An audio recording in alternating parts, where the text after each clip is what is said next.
आपके पास सन pharma, doctor Reddy, Cipla या Lupin जैसे स्टॉक है तो एक सवाल बहुत ही इंपॉर्टेंट है। अगर 2028 में 100% टैरिफ एप्लीकेबल हो जाता है तो सबसे बड़ा रिस्क किस स्टॉक पे आएगा? लुपिन, जिसका यूएस बिजनेस का टोटल रिवेन्यू 42% है, या फिर डॉक्टर रेड्डी, क्योंकि इसका बिजनेस मॉडल अभी भी ओवरवेलिंग और ग्लोबल जेनरिक्स मेडिसिन पर डिपेंडेंट है, या फिर सिप्ला, जिसका यूएस एक्सपोजर कंपैरेटिवली बहुत ही कम है लेकिन यूएस बिजनेस ऑलरेडी प्रेशर में है, या फिर सन फार्मा, जिसका यूएस बिजनेस ऑलरेडी 29% एस्टिमेटेड है लेकिन जिसने अपना पोर्टफोलियो जो है स्पेशलिटी और इनोवेटिव मेडिसिन की तरफ एग्रेसिवली मूव किया है। यहाँ एक और प्रॉब्लम है, अगर आप सिर्फ यूएस रेवेन्यू का परसेंटेज देखकर स्टॉक को सेफ या फिर रिस्की बोल रहे हैं तो आप फार्मा स्टोरी का सबसे इंपॉर्टेंट पार्ट मिस कर रहे हैं। आज हम इन 4 कंपनियों को 4 राउंड में डिकोड करेंगे और हर राउंड में एक स्कोर बोर्ड जनरेट होगा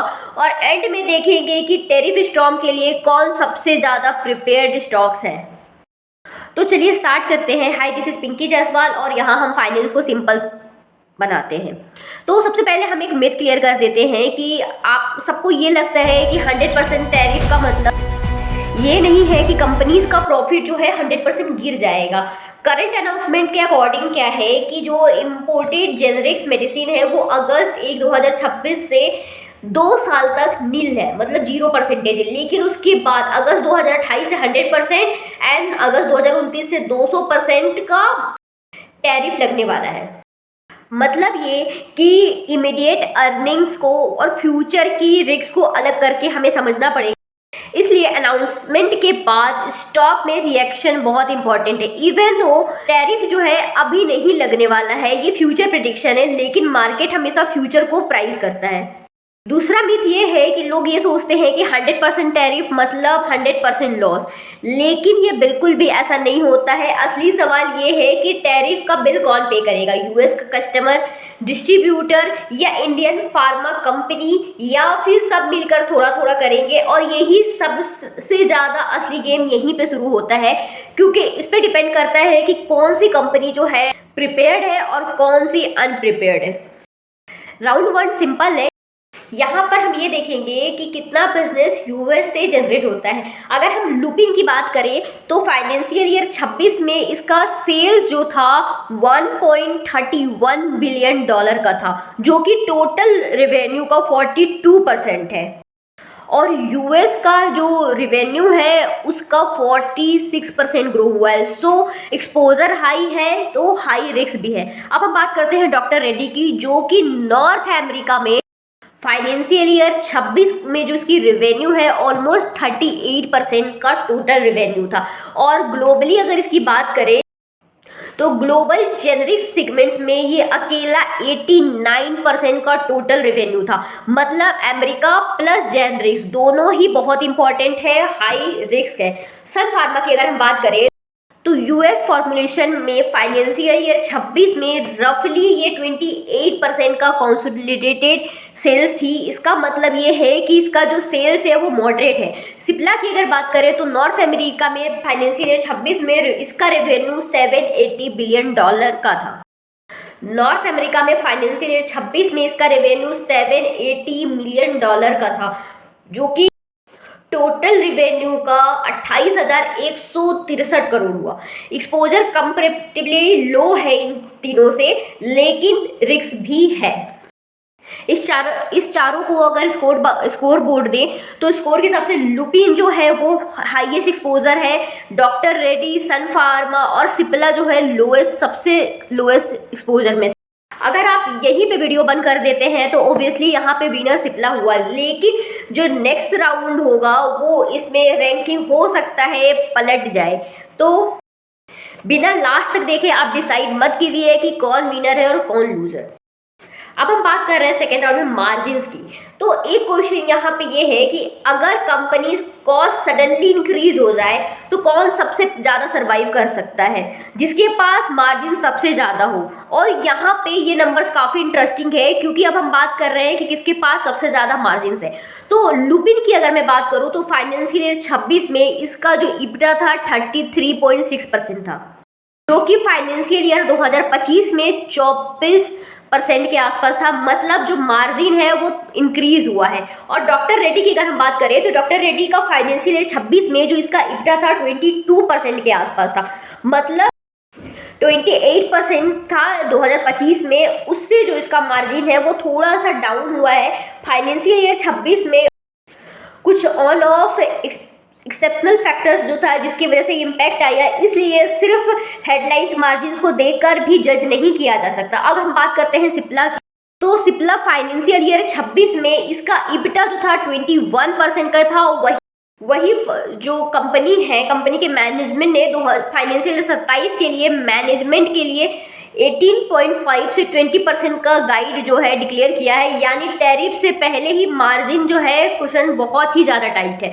सन फार्मा की अगर हम बात करें तो सन फार्मा का जो बिजनेस है मिक्स और स्पेशलिटी मेडिसिन और इनोवेटिव पोर्टफोलियो का अलग ही पोजीशन है। ग्लोबली अगर इसका बात करूँ तो फाइनेंशियल ईयर 26 में ये मेडिसिन सेल्स 1.42 बिलियन डॉलर का था, वही ये 16.8 ग्रोथ के साथ। अब अगर आप स्कोर बोर्ड की बात करें तो स्क्रीन पे आपको दिख रहा होगा कि अब देखिए कि एक्सपोजर पे बेसिस पे सिप्ला जो है सबसे ज़्यादा सेफेस्ट है।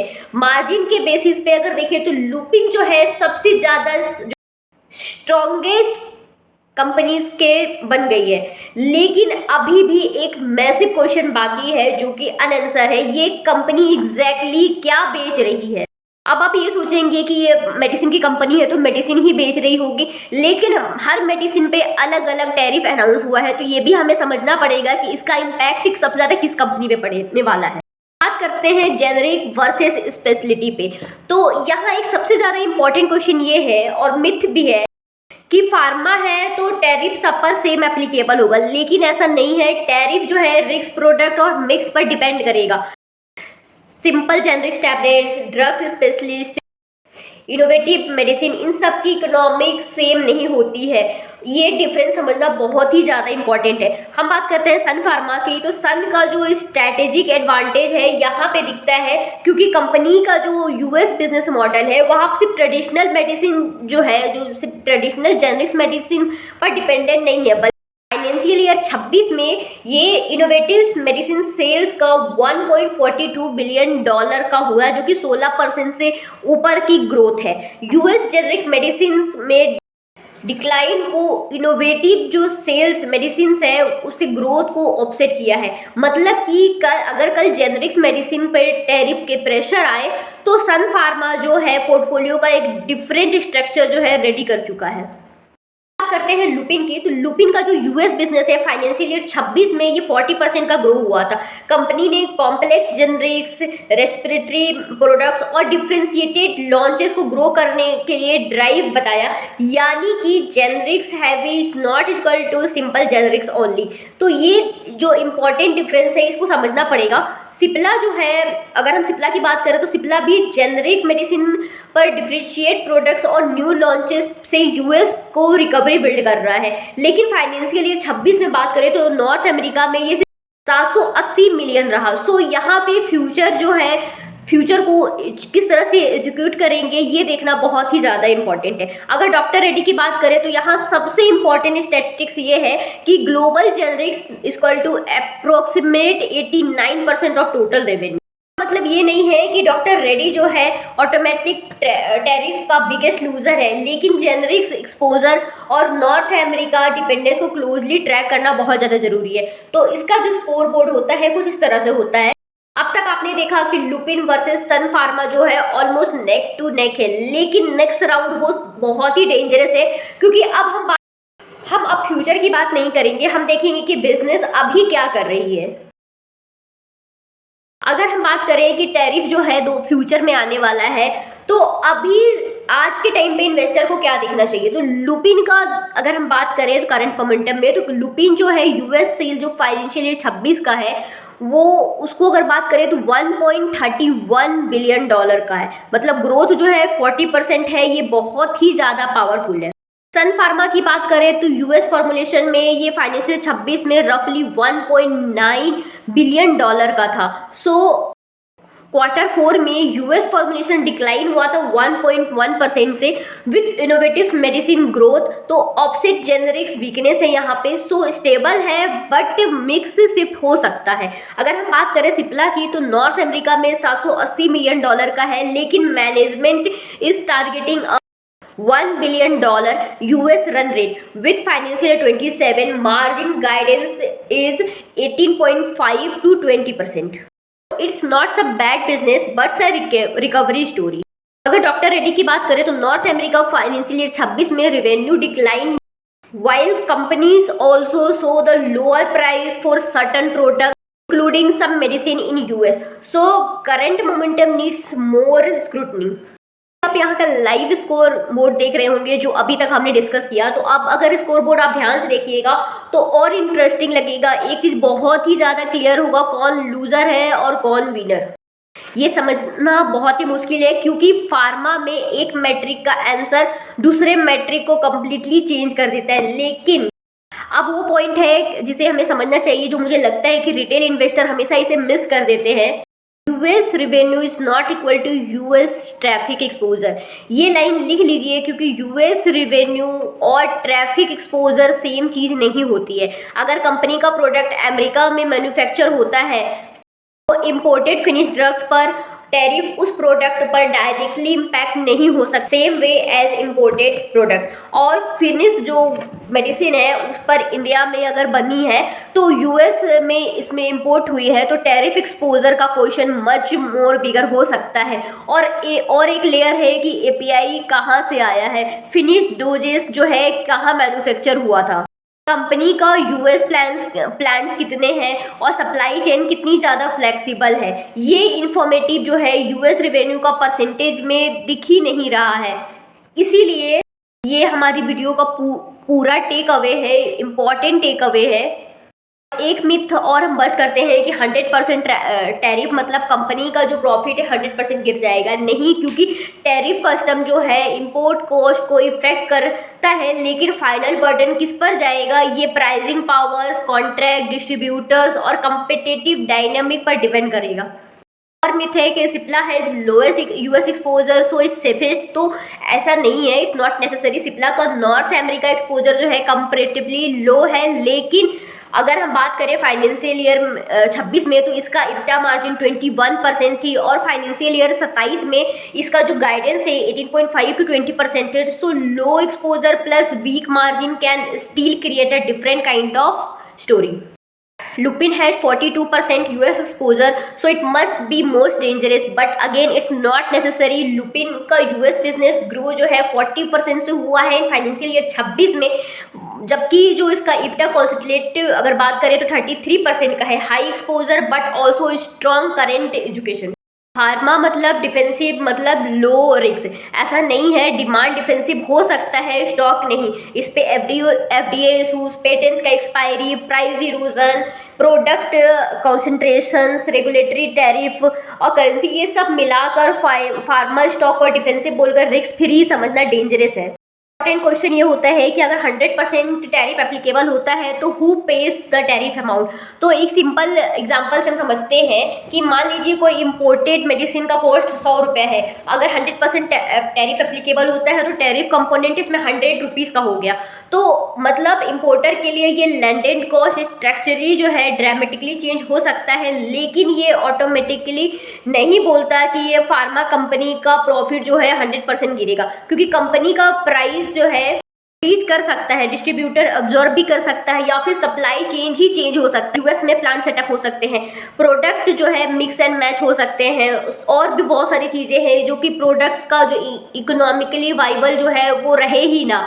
ये एक्चुअल टैरिफ जो बैटल नहीं है बल्कि परसेंटेज हेडलाइन है। इकोनॉमिकली जो एक्चुअल स्टोरी है वो फाइनल रैंकिंग की हम बात करें, लेकिन इससे पहले मैं आपको बता दूं ये कोई स्टॉक रिकमेंडेशन नहीं है, ये सिर्फ टैरिफ प्रिपेयरनेस का एक कंपैरेटिवली फ्रेमवर्क है जो हो सकता है फ्यूचर में चेंज हो जाए। ये बहुत सारी चीज़ें डिपेंड करेगा आगे।